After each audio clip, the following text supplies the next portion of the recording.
Hello दोस्तों, आप सभी का स्वागत है आपके अपने यूट्यूब चैनल जीके भाई रोहन में। तो हम आज शुरुआत करते हैं अशोक से। बिंदुसार तक तो हमने पहले ही पढ़ लिया था।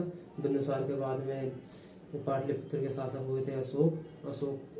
अशोक का नाम सुनते ही हमारे मन में एक बात आती है कि हाँ, कि अशोक कितने महान शासक थे। क्योंकि हम जहाँ भी देखते हैं इनके ऊपर सीरियल भी बहुत बने हैं और किताबों में बहुत लिखा हुआ है इनके अशोक के बारे में। सबसे ज़्यादा प्रसिद्ध इन्हें कलिंग युद्ध के बाद मिली थी, ये उसी युद्ध से प्रसिद्ध हुए। तो हम जानते हैं कि कैसे ये इतने महान शासक बने और कैसे इन्हें इतनी प्रसिद्धि मिली। तो हम जानते हैं फिर अशोक से।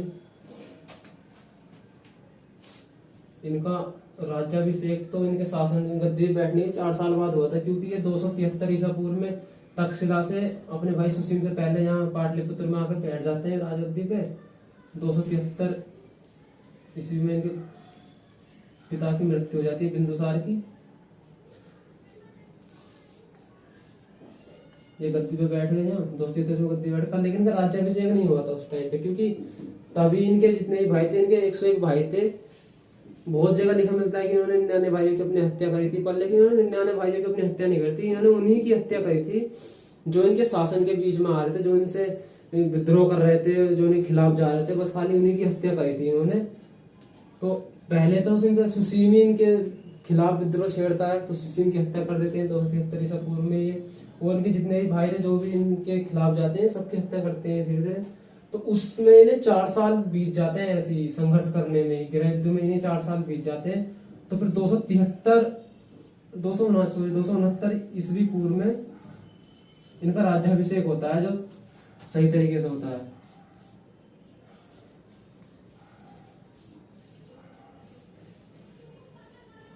तो हम पढ़ेंगे 269 ईसा पूर्व के बाद की कहानी। इसमें इनकी पहली पत्नी का उल्लेख आता है कि इनकी पहली पत्नी महादेवी थी, महादेवी विदिशा।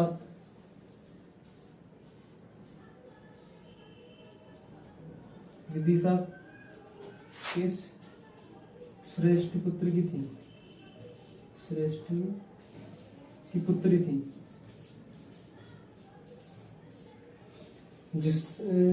जिससे कि इनके पुत्र महेंद्र और संमित्रा की उत्पत्ति हुई थी। और इनकी दूसरी पत्नी का उल्लेख मिलता है हमारे बौद्ध ग्रंथ दिव्यावदान में। उसमें इनकी दूसरी पत्नी का नाम मिलता है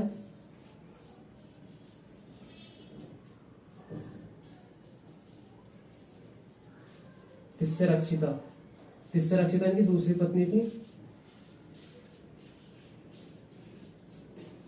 और तीसरी पत्नी का उल्लेख इनका प्रयाग शिलालेख में मिलता है।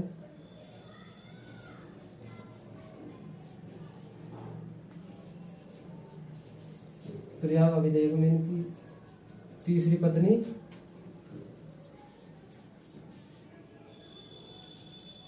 करुणाकारी का नाम मिलता है। तो हम इनकी तीन पत्नियां थी, इन 3 पत्नियों को उल्लेख मिलता है, इनको पूरी तरह से मिलता है। और इनके अशोक नाम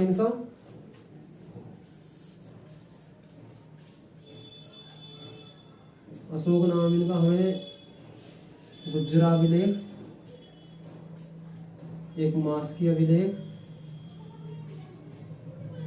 और एक नेटूर अभिलेख,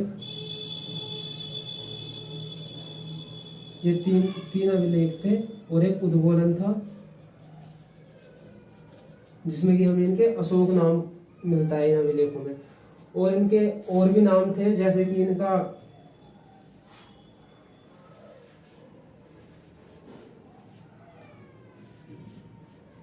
अशोक बोध मिलता है हमें विष्णु पुराण में।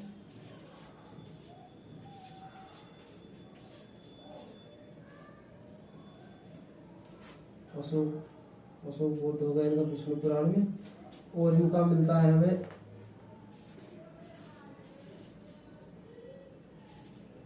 प्रियादशक मिलता है इनका। प्रियादशक मिलता है हमें महावरों के अभिलेख में, जो कि जयपुर में है, जयपुर में पड़ता है। और इनका मगधादी राज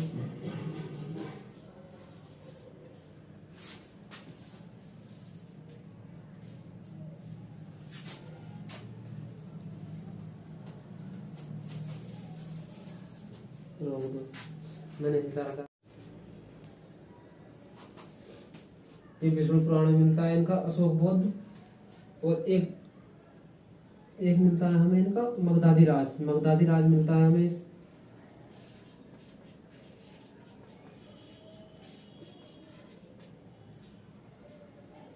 मास। जयपुर अभी नहीं कहेंगे, जयपुर में मिलता है भागवत।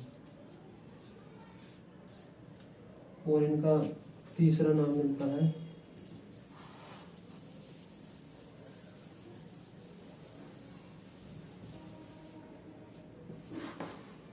बुद्ध शाक्य।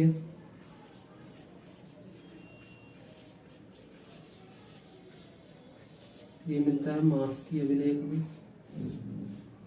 ये 3-4 ही नाम काफी, 3-4 ही ये याद कर लेंगे तो यही बहुत है, इतने ज्यादा नहीं पूछे जाते ये, बस यही काफी है। और अब हम बात कर लेते हैं कलिंग युद्ध की। कलिंग युद्ध इनके शासन के 8वें वर्ष में हुआ था। कि कलिंग को पड़ता है, हम पहले कलिंग की बात कर लेते हैं। कलिंग को पड़ता है आपका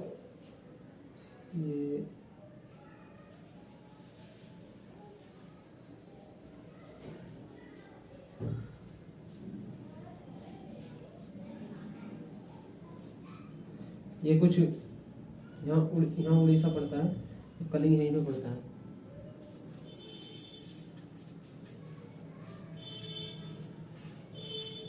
कलिंग उड़ीसा।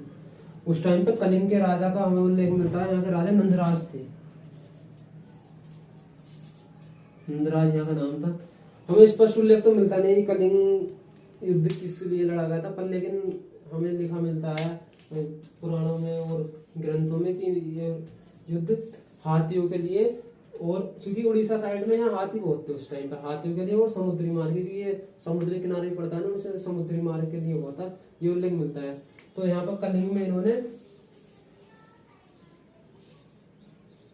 करीब 1 लाख हत्या हुई थी उस टाइम पे, और 1.5 लाख बंदी बनाए गए थे। यह बहुत बड़ा नरसंहार हुआ था।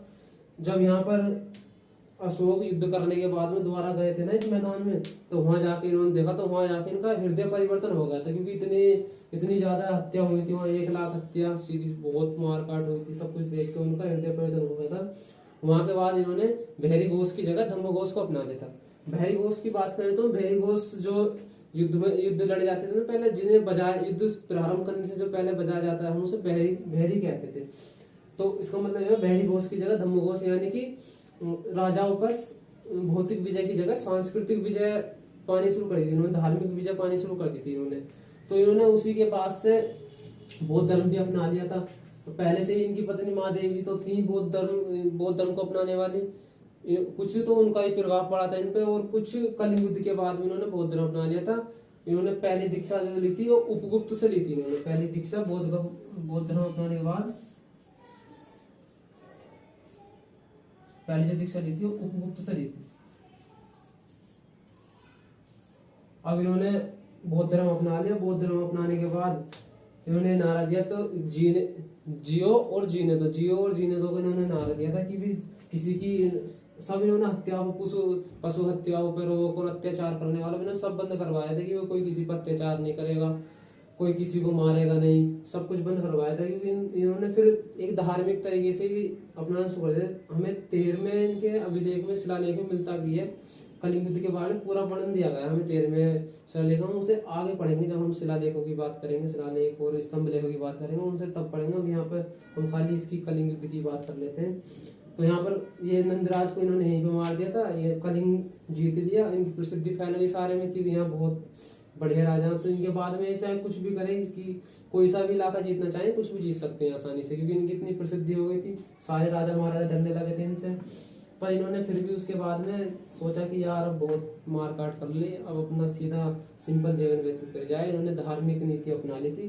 धार्मिक नीति अपनाने के बाद इन्होंने सबसे पहले अपने पुत्र महेंद्र को और अपनी पुत्री संघमित्रा को श्रीलंका में भेजा था बौद्ध प्रचार करने के लिए, और एक महारक्षित हुए थे उन्हें भेजा था प्रचार करने के लिए, और उसके बाद में एक रक्षित को भी उन्होंने प्रचार करने के लिए भेजा था। दीक्षा लेने के बाद इन्होंने उपगुप्त ने फिर बौद्ध धर्म को ही मानना शुरू कर दिया था इन्होंने। हमें रोमन देवलेख में मिलता है कि इन्होंने वहाँ सबसे पहले जो नेपाल की तराई पड़ता है रोमन देवलेख, वहाँ से मिला था नेपाल की तराई से। वहाँ की इन्होंने धर्म यात्रा करी थी, वहाँ करीब 256 दिन बिताए थे। वो हम अगली वीडियो में पढ़ेंगे जब इनके हम अभिलेख पढ़ेंगे, सारे शिलालेख, स्तंभ लेख, लघु लेख और गुहा लेख पढ़ेंगे, जब उनमें हम जानकारी देंगे। पर लेकिन इसमें खाली हम इतने जाने थे कि उन्होंने महेंद्र इनके पुत्र थे और संगमित्रा की पुत्री ने श्रीलंका भेजा था, देश के बाहर भेजे थे उन्होंने अपना प्रचार, बौद्ध धर्म का प्रचार करने के लिए। और इनके एक थे महारक्षित को भेजा था इन्होंने यूनान में, और एक रक्षित नाम के इनके दरबार में रहते थे कोई विद्वान, उन्हें भेजा था इन्होंने कर्नाटक की तरफ भेजा था। कर्नाटक में उन्होंने प्रचार करा था बौद्ध धर्म का। और फिर उसके बाद में 200 जब ये कलिंग युद्ध हुआ था 261 ईसा पूर्व में, कलिंग युद्ध होने के बाद सारे आसपास के राजा तो जान चुके हैं इनकी शक्ति को, ये कितने बड़े राजा, कितने प्रसिद्ध राजा हो चुके थे बहुत ही उस टाइम पे, तो इनसे युद्ध लड़ने की तो कोई सोचेगा नहीं। उसके बाद 261 से 232 ईसा पूर्व तक इनका शासन बहुत ही आराम से बीता, ना तो किसी ने मतलब थोड़ा बहुत इन पे युद्ध करने की कोशिश करी, जिसने सोचा भी इन पे युद्ध करने की तो उसे धमका दिया करते थे कि मैं देख लो पहले वाले राजा हूँ कलिंग युद्ध वाला, तो इस डर की वजह से इन पर कोई जल्दी से आक्रमण करने की नहीं सोचता था। पर लेकिन इन्होंने अपनी तरफ से ही सब कुछ बंद कर दिया था, युद्ध करना, सब धर्म की तरफ इनकी प्रतिष्ठा बढ़ गई थी और ये धर्म को ही मानने लगे थे। सबसे जितनी भी इनका प्रजा को दुखी करने के लिए मना कर दिया था, कोई प्रजा पर अत्याचार नहीं करेगा। और एक अभिलेख में मिलता भी हमारे कौटिल्य के किताब में मिलता है, उन्होंने लिखा था कि जो हमारे